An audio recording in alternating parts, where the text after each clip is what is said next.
teman-teman ASN, kembali lagi dengan kita ASN Muda, bangga melayani bangsa. Nah, hari ini kita akan membedah praktik nyata nih di birokrasi. Mana yang perlu ditiru dan yang mana yang harus dihindari untuk mewujudkan smart government. Saya Ayu, bersama pakar-pakar kita, para narasumber kita, bersama para narasumber kita. Nah, bapak-bapak dan ibu kita ini hari ini kita akan mengupas praktik dari kacamata manajemen ASN dan Smart ASN. Selamat datang kembali para narasumber.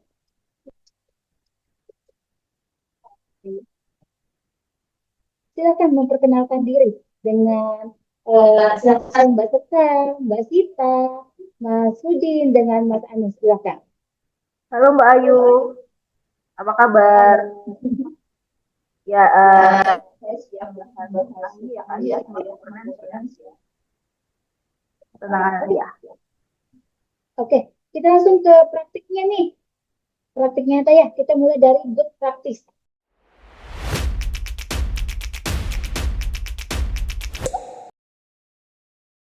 Tolong dong disebutin 2 atau 3 contoh yang para narasumber temukan di lapangan atau di instansi tempat bekerja.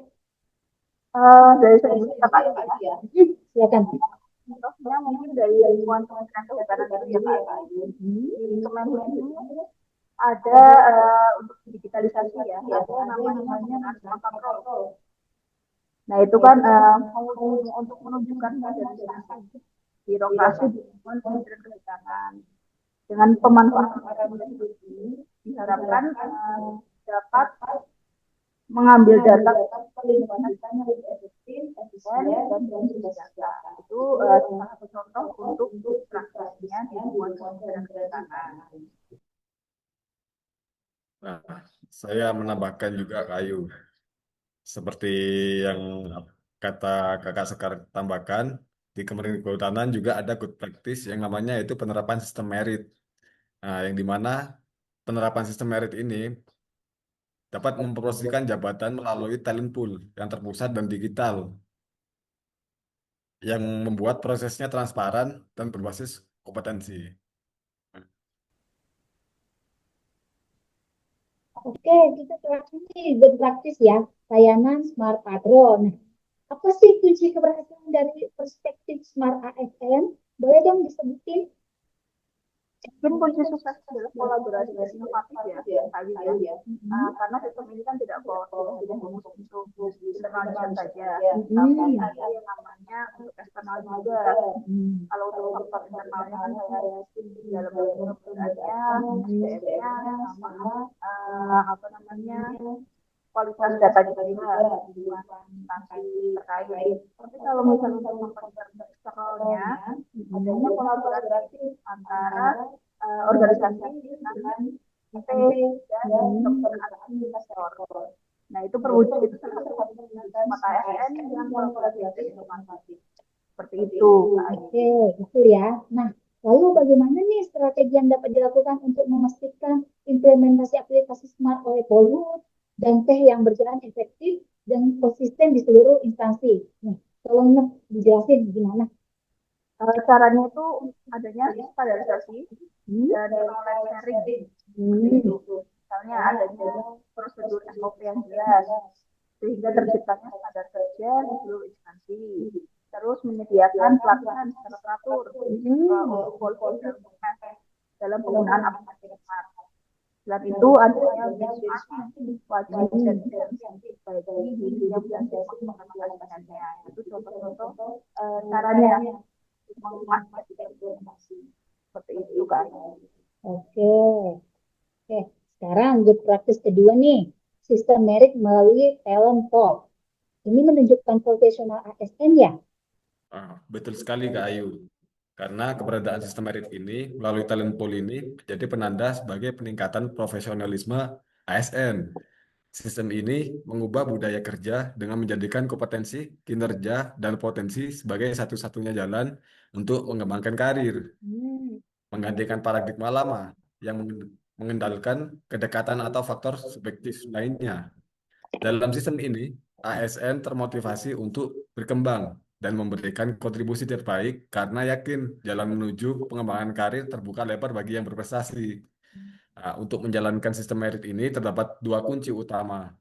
Yang pertama yaitu komitmen atas pimpinan untuk menjalankan sistem ini yang akan menjadi penggerak utama untuk menolak intervensi dan memastikan proses seleksi berjalan murni.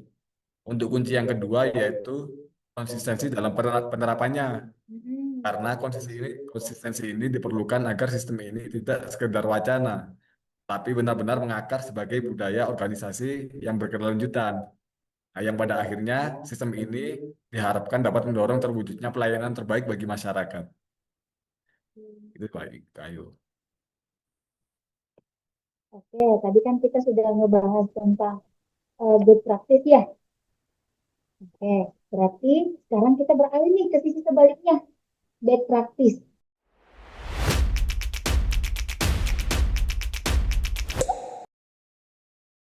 Apa contoh dari bad practice ini?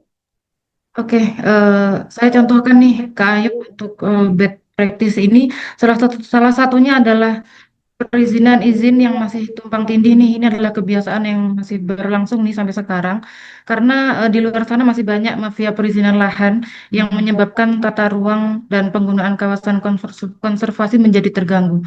Gimana nih kalau menurut Mas Anies, mungkin bisa ditambahkan Mas Anies?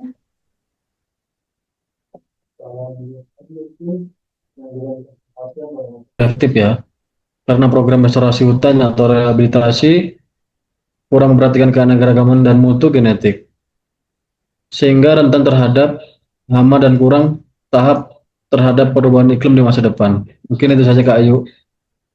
Oke, kita kan udah bahas nih tentang bad practice 1 dan bad practice 2 tadi kan ya sudah dijelasin sama Mbak Sita, sama Mas Anies. Nah, yang ingin saya ketahui nih, apa sih penyebab sebenarnya dari terjadinya tumpang tindih perizinan ini dari praktis 1?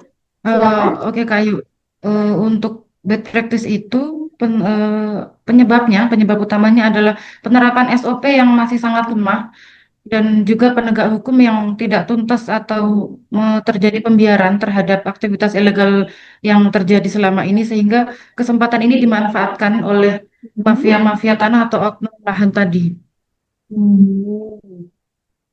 Oke, berarti ini kan harus dihentikan ya kalau mafia ini ya.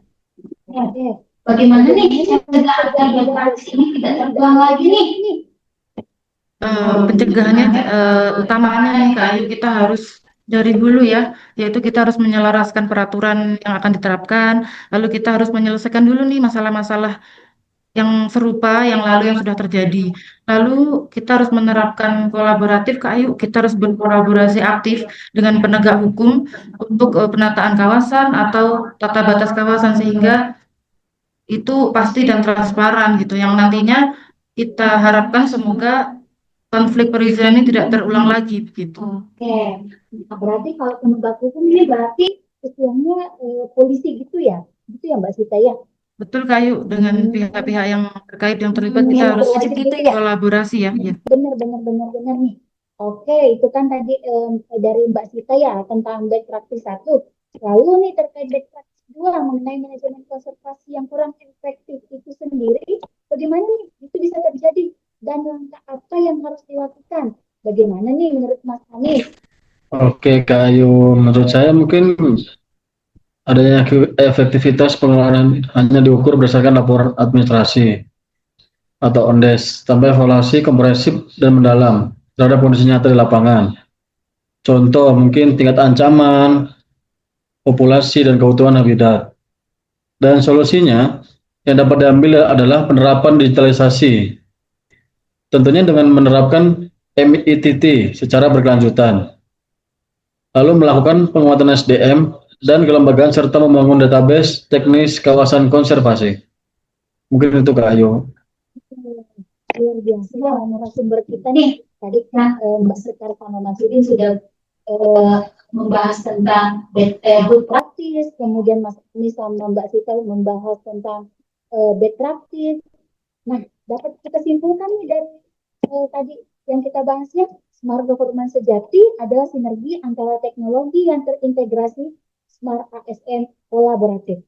Proses yang sederhana, smart proses, dan ASN yang profesional dan berintegrasi. Manajemen ASN sistem merit. Benarkah seperti itu ya, para narasumber? Betul. Jadi Kak Ayu, kita harus tingkatkan budaya kerja yang stagnan dan ego sektoral. Mari wujudkan birokrasi yang melayani, bukan yang dilayani. Wah, mari melayani ya. Oke, kan kita memang ASN itu kan bangga melayani bangsa, jadi memang harus melayani bukan dilayani. Oke, terima kasih para narasumber dan Mbak Sita, Mbak Sekar, Mas Anies sama Mas Udin. Terima kasih banyak untuk hari ini.